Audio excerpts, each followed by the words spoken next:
Good morning, good morning. Kumusta naman?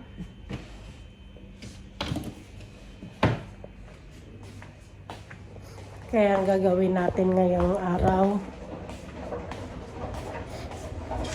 tayo magbe-breakfast. Hindi ko alam guys kung ano yung kakainin ko. Pero may tinapay naman ako dito. Tinapay tsaka ano nga to? Brownies. Masarap yung brownies. Pero ang aga-aga lang, tamis na naman. Check natin. Init muna tayo. Tayo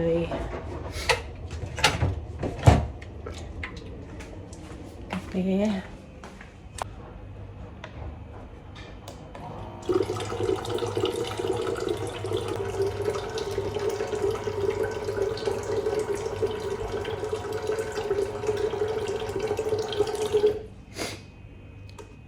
Nagugutom na ako. Kasi kagabi kinain ko lang soup. Wala akong ganang kumain. Pag hindi naman ako kasi kumain, matutulog, gutom. Kaya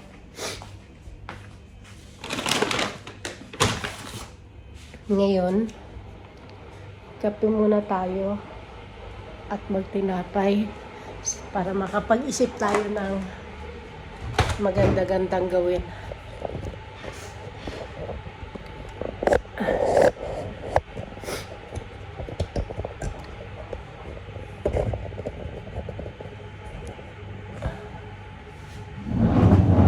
Init tayo tubig. Halos dyan. Ito nga pala guys yung sinasabi kong brownies. Binalito ko kahapon sa kasi pumunta ako sa tuwa kahapon. Pumunta ako sa travel agency na inaanuhan ko ng visa. Yung tinanong ako doon. Tapos may ko, Ubi bar. Ito talaga paborito ko. Alis dyan, coach. Paano natin mapapakita? Tingnan mo. Ang laki, guys. Sulit isang piraso. Pero ito, 250 dirham ang isa. Kaya malaki. Ay, kaya mahal din, pero malaki. Ubi bar ang tawag. Okay. Ilawag ko kagabi soup. Tapos, bibila ako ng 5 piso lang na pandesal. Ito. May isa pang natira. Tapos, gutom na kaagad ako. Si Kudi, ayaw umalis. Alis dyan, coach. Bakit? Ganyan yan pag nagbibideo ako. Kaya tingnan nyo yung video ko guys. Halos lahat nandun siya. Kasi anong tawag dito? Nakikigulo rin ba siya?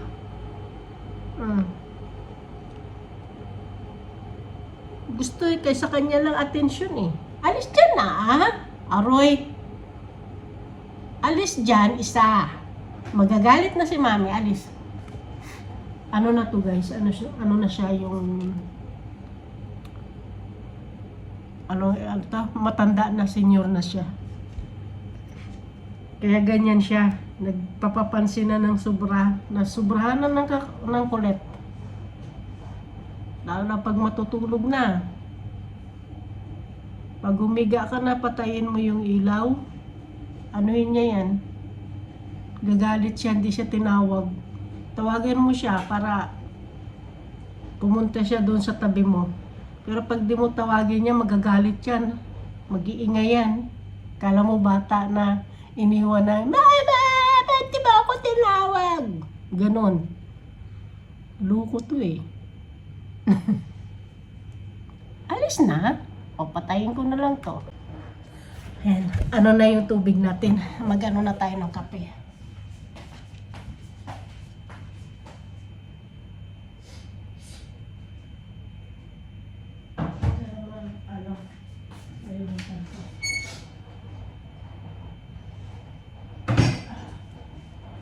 Di aking yan.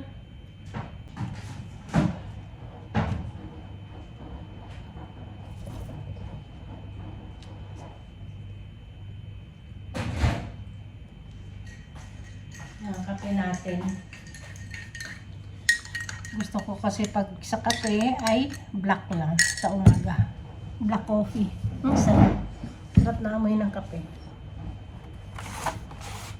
Sa ating kainin, Eddie Bar.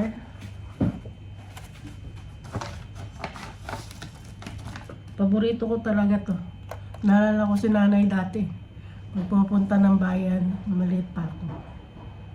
Lagi siyang may dala nitong ube bar.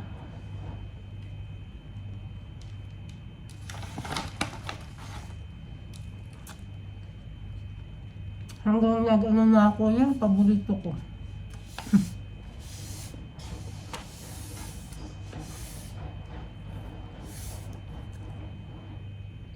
Kaya pag pupunta ako ng Satwa, hindi mawala itong ube bar nito.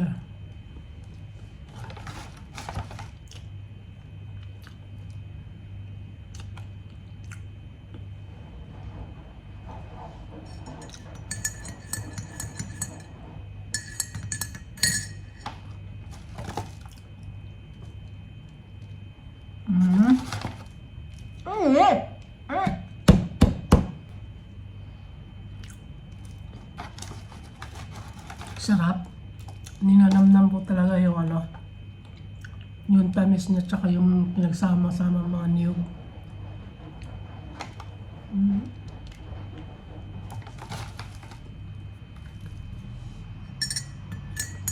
Sarap.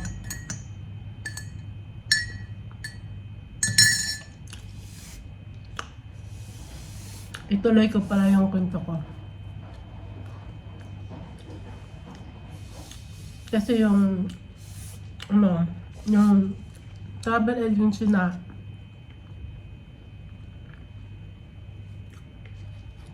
pinunan ko ng visa. Kuhuds, alis dyan. Mainit ang kape. Mapaso ikaw. Ano, nagpagawa ko ng visa ng kapatid ko. Visit visa. Kasi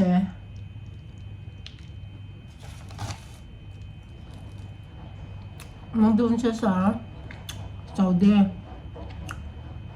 Magkasama silang dalawa. Yung kasama niya, mas bata. Nagpabalik sila sa agency. Kasi hindi nila kaya yung trato ba ng amo nila sa kanila. Kasi hindi sila pinapakain. Sige lang ang trabaho. Tapos yung wifi nila, di ba sa Saudi, mababa lang yung sahod. 1.5 star lang. Binabawas pa daw yung yung wifi, 100 star. Eh di 1.4 na lang yung kanyang sahod. Eh yung kanyang yung kanyang kasama, bata pa.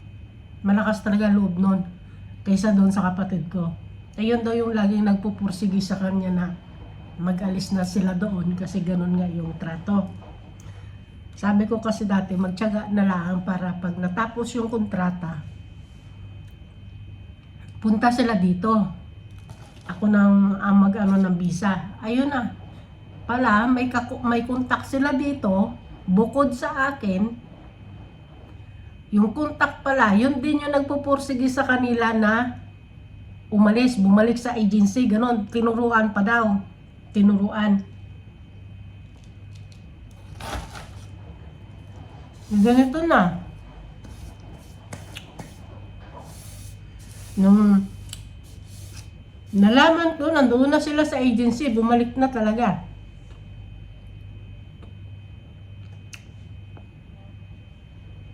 Yung kanilang contact dito, nalilipatan din na travel agency ay sahod daw ay 1,618 tapos once a month yung off. Sabi ko sa kanila, kung ganon ang sa inyo, sabi ko, lokal din, ibibigay din kayo sa lokal, di ba? Okay lang kung yung lokal talaga dito sa Dubai kasi modern na yun yung iba eh. Hindi ko naman nila lahat yung lokal na ano ha. Kasi iba talaga ang lokal doon sa Saudi kaysa dito.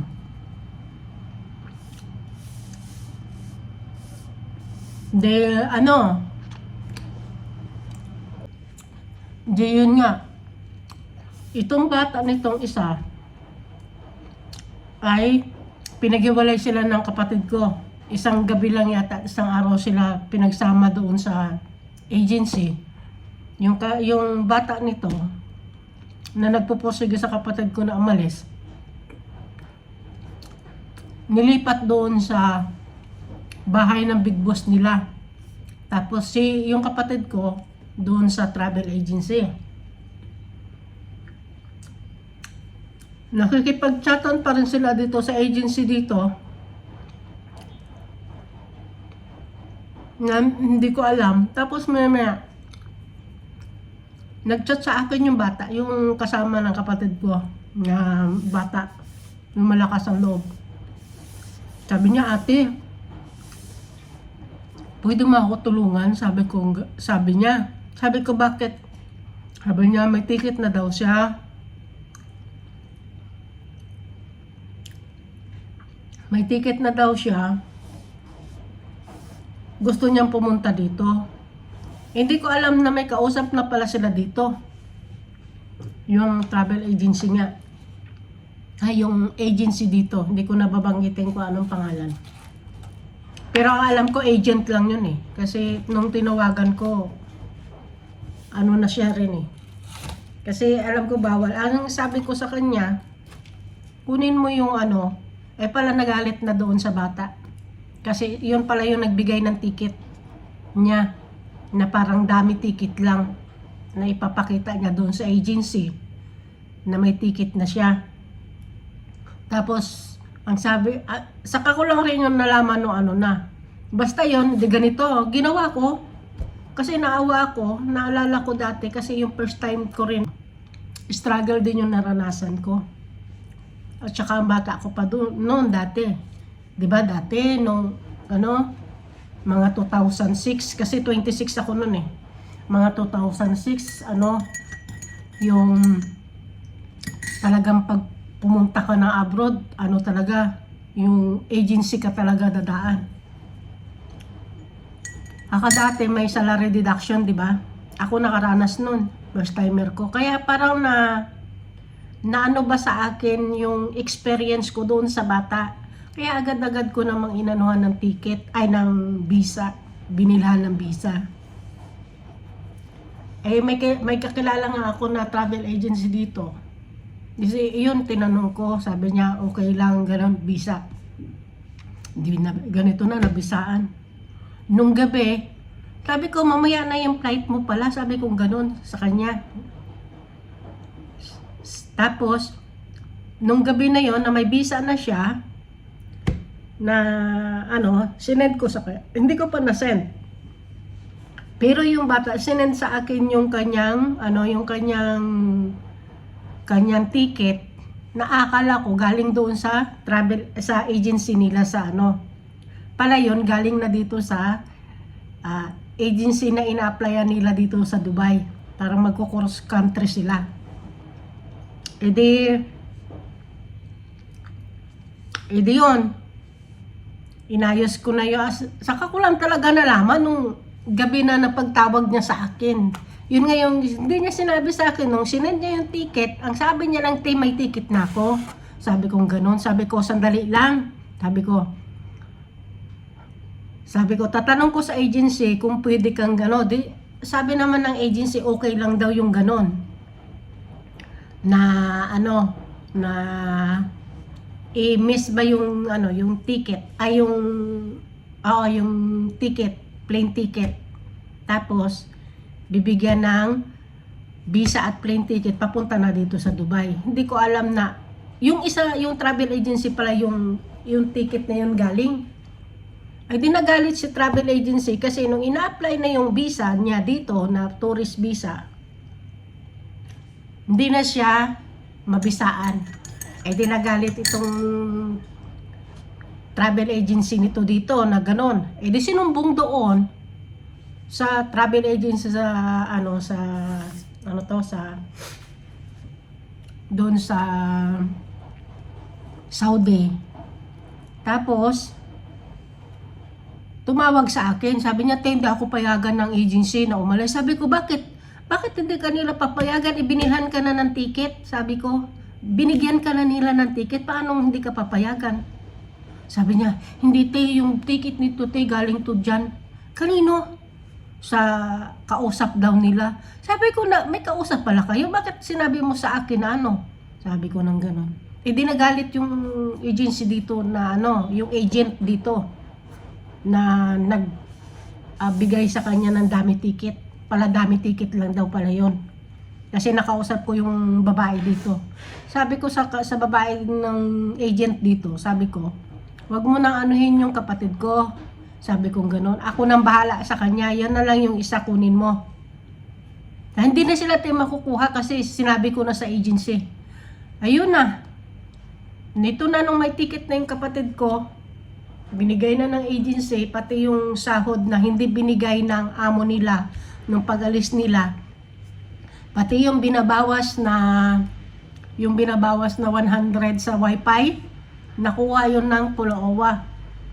Kasi pumunta yung kapatid ko doon sa Polo, sa Philippine Embassy, na nireklamo niya nga na gano'n ang kanilang sitwasyon, di sila pinapakain, pinapatrabaho lang sila ng pinapatrabaho.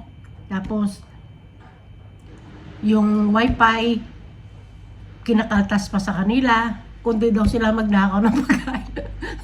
Kung hindi daw sila magnakaw ng pagkain dati, hindi sila makakakain. Ay nung napansin na nauubos sa rep yung pagkain, yung mga gulay, hindi na daw bumibili.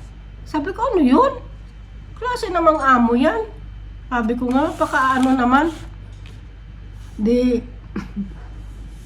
Ayun, nakuha niya yung pera niya. Aywan ko lang doon sa isa, kasi nga yung isa, nandoon sa bahay ng sa bahay ng big boss nila na agency. Doon. Kasi nung tumawag siya, may kasama rin siya doon na Pilipina eh. Yung mga takas ba, na yung mga hindi pinapalad sa pag-ano ng amo. Yun, alis dyan, Kuds! Ito na. Ang dami ko nang dinaldal. Alis dyan, Kuds!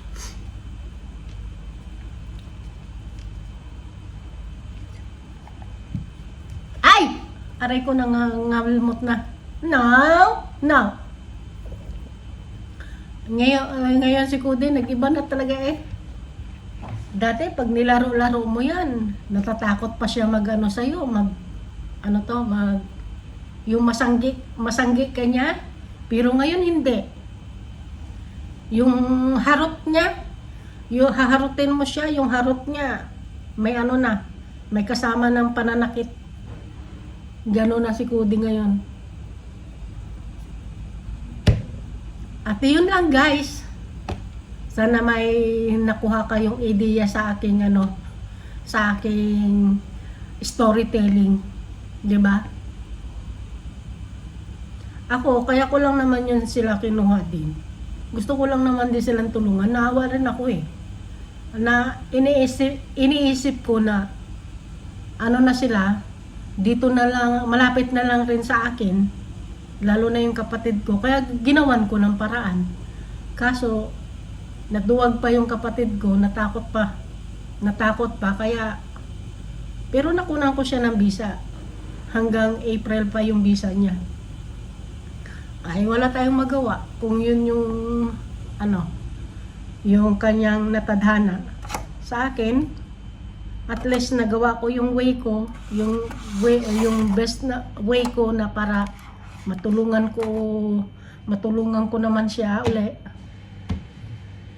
Eh mahina yung loob niya eh, kaya sabi ko sa ilan lang yun, hindi ka naman aantayin ng eroplano pag naiwan ka. inaantay lang natin na ano ka na maiwan. Inaantay lang natin na maiwan ka ng eroplano para isend sa'yo yung panibago mong ticket na papunta dito kasi may visa ka na. Wala, natakot siya. Kasi parang pinabantayan daw siya na ano na laging may tumitingin sa kanya ng pulis. Police airport. Kaya natakot din siguro siya. Kaya kung kayo guys ay may may alam tungkol sa visit visa, comment nyo lang guys kasi gusto ko rin naman na matagal na rin kasi ako nag-visit visa nung 2019 pa. Ay ano na ngayon 2026 na. Hindi ko na alam kung paano. Kaya kung may alam kayo na na yung mga naka-experience din na papunta dito galing sa Pilipinas. Kapatid ko naman yung kukunin ko kaya wala rin ako alam. Hindi pa nagre-reply din kasi yung yung agency na baka tulog pa. Kung ano yung gagawin, anong kailangan. Natamad na rin kasi ako mag-asikaso pa ang tagal-tagal, less than a month. Asikasuhin ko para laang doon sa makuha ko naman yung kapatid ko. Ay di ilan na lang yung kanyang kanyang card, ay kanyang kanyang visa, ilang buwan na lang. 2 buwan lang yun, di 1 buwan na lang matitira.